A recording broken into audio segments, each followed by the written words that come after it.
Good morning mga idol. Pagkagising natin sa umaga, ugaliin nating i-check ang ating blood pressure para malaman natin kung ano ang status nito. Kung mataas, hindi ibaba. Kung mababa naman, hindi itaas. Gawing katamtaman lamang mga idol. Mahirap na. Alam nyo naman ang sakit na high blood ay traitor yan. Anytime pwedeng umatake.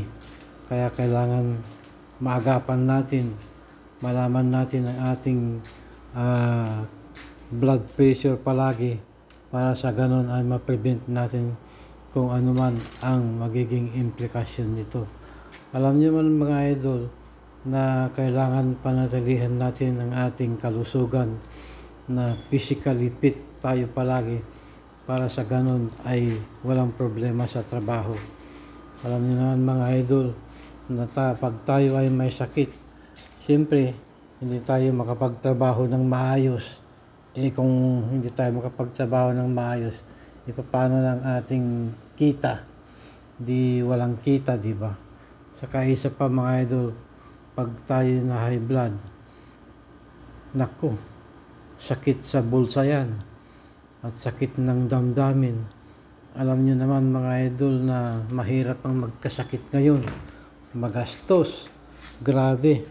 At hindi lang yun hindi ka pa makapagtrabaho ng maayos. Paano pag may na high blood ka at naatake ka? Paano na yung trabaho mo? Hindi wala na mga idol, di ba? Kaya importante na higit sa lahat, alagaan natin ang ating trabaho dahil yan ang ating puhunan para sa ating kinabukasan. Kaya panatilihin natin na physically fit tayo palagi para sa ganoon ay maganda ang ating pagtatrabaho sa kumpanya. Iwasan natin ang mga fatty food at salty food.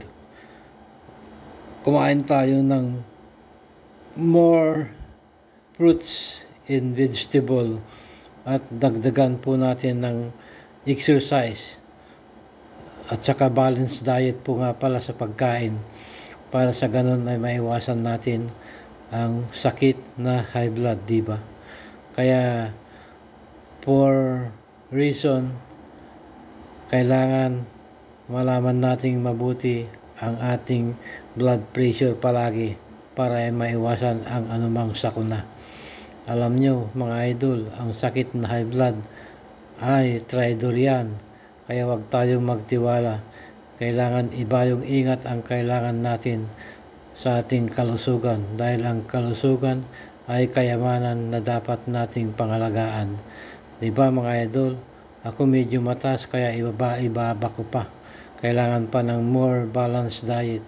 Thank you po idol sa watching.